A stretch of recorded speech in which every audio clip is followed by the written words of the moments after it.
Shri Sachidananda Sadhguru Sainath Maharaj key జై. సద్గురు దర్శనం అధ్యాయం 6. భగవాన్ శ్రీ శ్రీ శ్రీ వెంకయ్య స్వామి. రచన తాజ్మామ్. కొన్ని వేల మంది తల్లుల ప్రేమను తనలో నింపుకొని తల్లి అయి లాలిస్తూ తండ్రి పాలిస్తున్న పరమదయాసాగరుడు ఆ తండ్రి. తానే సద్గురువై భగవంతుడి తన సాన్నిధ్యం ప్రసాదిస్తున్న అమృతమూర్తి ఆ తండ్రి.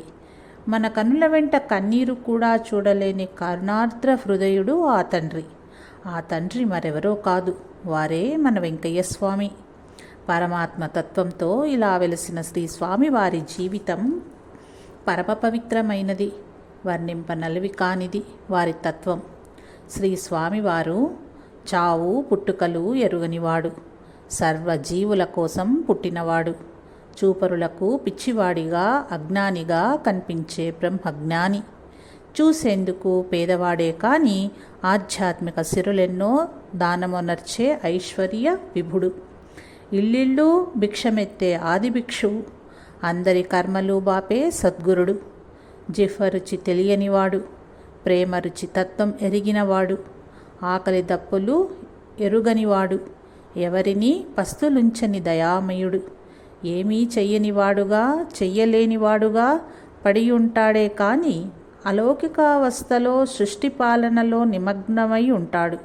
నిద్ర ఎరుగడు, బద్ధకం అసలే తెలియదు, కనులు మూసుకొని ఉంటాడే కానీ అంతర్నేత్రంతో లోకాన్నంతా చూస్తుంటాడు.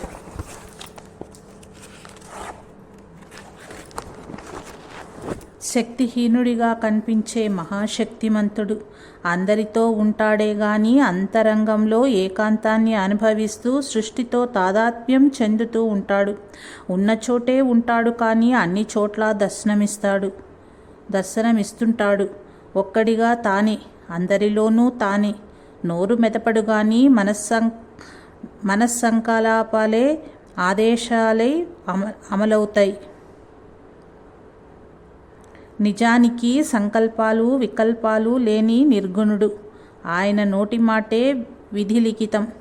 బంధుత్వాన్ని వదిలివేసినవాడు, అందరికీ ఆత్మబంధు అయినవాడు, నిరంతర అగ్నిహోత్రుడు, జీవుల కర్మలను దగ్ధం చేస్తున్న సద్గురుడు, చింకిగుడ్డలు దారపు పోగులు వ్రేలి ముద్రలే తన ఆశీర్వచన గుర్తులుగా ఇచ్చువాడు, తంబురతో ప్రణవనాదం పలికిస్తూ విశ్వాసానికి అదే ఆధారమని అదే భగవత్తత్వమని బోధించినవాడు, భక్తి విశ్వాసాలను మాత్రమే కోరిన మహాత్ముడు, ఆకలైన వారికి పట్టెడన్నం పెట్టటం, ఆపదల్లోనున్న వారిని ఆదుకోవటం, ఆశ్రితులకు రక్షణ కల్పించటం తన ధర్మంగా పాటించినవాడు, చెప్పేదేముంది చూచి నేర్చుకోండయ్యా అంటూ హితవు పలికినవాడు, నిష్ఠా సబూరీలే ముఖ్యమంటూ తన నడవడికయే లోకానికి ఆదర్శంగా చూపినవాడు, తన ఆచరణయే ఒక బోధగా మలచినవాడు, అందరికీ ఆశ్రయమిచ్చి బ్రోచుచున్న ఆపద్బాంధవుడు భగవాన్ శ్రీ శ్రీ శ్రీ వెంకయ్య స్వామివారు. శ్రీ స్వామివారి సన్నిధియే సర్వజీవుల లౌకిక ఆధ్యాత్మిక ఎరుగుదలకు పెన్నిది. శ్రీ స్వామివారు ఎవరు? నాగుల వెల్లటూరు, నెల్లూరు జిల్లా చేజర్ల మండలంలో వెంకటపతి పేరుతో మొదలైన ఆయన యొక్క లౌకిక జీవిత ప్రస్థానం యవ్వనత్వంలోనే పిచ్చివానిగా ముగిసింది. ఆ వెంకటపతి, ఆ పిచ్చివాడు అంతర్ధానమయ్యాడు. కొన్ని సంవత్సరాలు గడిచాయి. నాగబెల్లటూరుకు చుట్టుప్రక్కల ఒక స్వామి తిరుగుతున్నాడనే వినికిడి తీరా చూస్తే ఆయన మరెవరో కాదు, మన పిచ్చి వెంకటపతియే. వెంకటపతి, పిచ్చి వెంకయ్య పేర్లకు బదులు వెంకయ్య స్వామిగా అందరి చేత పిలువబడుతూ ప్రతి ఊరు ప్రతి అడవి కాలికి బలపం కట్టుకున్నట్లు తిరుగుతూ ఉన్నారు స్వామివారు.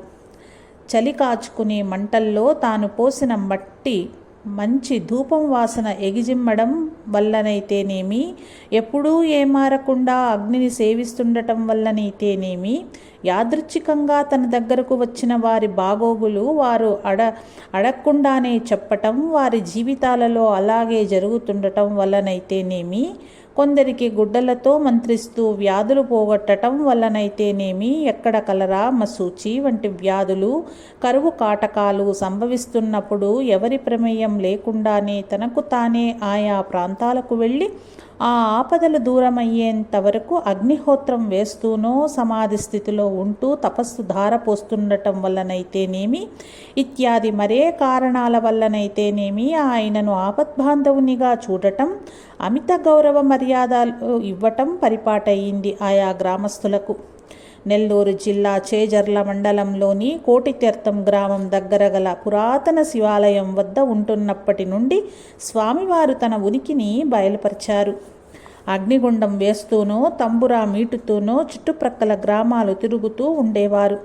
ఏ గ్రామానికి వెళ్ళినా ఊరి చివర చెట్ల క్రిందనో, పాడుపడ్డ గృహ ప్రాంతంలోనో, దేవాలయాలలోనో ఉంటుండేవారు. ఎవరింటి దగ్గరకు వెళ్ళినా ఇంటి ముందు చూరు క్రింద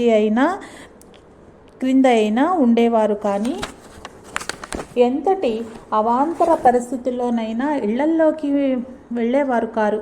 చుట్టుప్రక్కల గ్రామాలు, అడవులు తిరుగుతూనే ఒక పర్యాయం పెన్నబద్వేలు తిప్ప దగ్గర నీటి మీద మంటలు జలయజ్ఞం వేస్తూ తమ తపోధనాన్ని ప్రపంచానికి అందించారు. ఈ విషయాన్ని వారే స్పష్టపరుస్తున్నారు. అందరి దృష్టిలో ఆయన ఒక మంచి గొప్ప సాధు. జనులు స్వామి దగ్గరకు పోయి తమ సమస్యలు తొలగించుకునేందుకు నివారణోపాయం అడుగుతుండేవారు. స్వామివారు చెప్పినట్లు చేసి సమస్యల నుండి బయటపడేవారు. దాంతో ఆయన ఒక ప్రశ్నలు చెప్పే స్వామిగా అందరి మన్నలను పొందేవారు. అయితే స్వామివారు ఈనాడు పొట్టకూటి కోసం ప్రశ్నలు చెప్పేవారిలాగా కాకుండా ఉండేది ఆయన పద్ధతి. ఎవరి నుండి పైసా యాచించరు, పైగా మనసులో కూడా ఆశించరు. తమకు చేసిన ఉపకారానికి ఎవరైనా బుద్ధి పుట్టి ఇస్తున్నా వాటిని చేతితో కూడా ముట్టుకునేవారు కారు. ఆకలైతే 4 మెతుకులు పెట్టమని అడిగి పెట్టించుకొని తినిపోయేవారు. స్వామివారు మనుషులకు మాత్రమే కాదు, నోరు లేని మూగ జీవాలకు సైతం సహాయం చేస్తుంటారు. పరోపకారం చేసిన వారెవరైనా అధిక శాతం మంది ప్రత్యుపకారం ఆశిస్తుంటారు. ఇది సహజం. కానీ స్వామివారు ఉపకారం చేయటమే కానీ, తిరిగి ఉపకారం చేయించుకోవాలని కానీ, లేదా తాను చేసిన మేలుకు సరిపోయే విధంగా ఏదైనా పని చేయించుకోవాలని కూడా ఆలోచించేవారు కారు. ఇట్టి స్వామిని నిస్వార్థులున్న ఉపకారి అన్న ఆ పదాలు చాలవేమో. ఇట్టి స్వామిని నిస్వార్థులన్న ఉపకారి అన్న ఆ పదాలు చాలవేమో. తన దగ్గరకు వచ్చిన వారి మేలు కోరుతూ వారు అడిగినా అడగకపోయినా అవసరమైన వారికి ధనము, ఉద్యోగాలు, ఇతర సౌకర్యాలు ఎన్నో అందిస్తున్నారు. మరి స్వామివారు ఈ విశ్వంలోనే అందరికన్నా ధనవంతుడు కదా. అంతేకాక అందరికీ అన్నీ అందించేవారు కాబట్టి గొప్ప దానశీలిగా అనుకోవచ్చు. అయితే స్వామివారు మాత్రం ఇలా అనుకోరు కూడా. ఎందుకంటే పరులకు ఇచ్చేది దానమవుతుంది. వారి లెక్కలో మనం స్వామివారి బిడ్డలం. మనం మాత్రం ఈ విషయాన్ని గుర్తించకుండా, బిడ్డల్లాగా ప్రవర్తించకుండా కోరి కోరి కష్టాలు తెచ్చుకుంటున్నామనుకోండి. మన బాధలను అర్థం చేసుకుంటున్నారు కాబట్టి స్వామివారిని కరుణామయులందామా? కష్టాలు తీరుస్తున్నారు కాబట్టి స్వామివారిని దయామయులమని అందామా? స్వామివారు మనకు ఎన్ని చేసినా మనం మాత్రం వారి పట్ల ప్రేమ వ్యక్తం చేయకపోయినా, కోపంతో నిరసిస్తున్నా, ఆయనను మరిచి ప్రవర్తిస్తున్నా కూడా వారు మనలను అనుక్షణం ప్రేమిస్తూనే ఉంటారు కాబట్టి ప్రేమమయులు అందామా? ఎవరితోనూ శత్రుత్వమే లేకపోగా అందరిపైన తనదైన వాత్సల్యం చూపుతుండే స్వామి వారిని అజాతశత్రు అందామా? స్వామివారి కళ్ళల్లో ప్రేమ తప్ప మరేమీ చూడలేము. వారి వద్ద అరిషడ్వర్గాలనేవి మచ్చుకైనా కానరావు. ఈనాటి గురువులకు మళ్ళీ ఉపన్యాసాలిచ్చింది లేదు, పూజలు చేయించుకున్నది లేదు, పైసాతో వ్యవహారాలు నడిపేది లేదు. కేవలం ఒక్క లౌకికపరమైనవే కాకుండా తన్ను ఆశ్రయించిన ప్రతి ఒక్కరి ఆధ్యాత్మిక ఎరుగుదలకు అనుక్షణం కృషి చేస్తుంటారు స్వామివారు. ఇట్టి స్వామివారిని ఎవరనుకోవాలి, ఏమనుకోవాలి? శ్రీ స్వామివారిని అవధూత అందామా, అవతారమూర్తి అందామా, సద్గురు అందామా, భగవంతుడు అందామా? ఎవరేమనుకున్నా ఒక్కటి మాత్రం నిజం, సాక్షాత్తు భగవత్ తత్వం వెంకయ్య స్వామిగా నేడు మన ముందు నిలిచింది.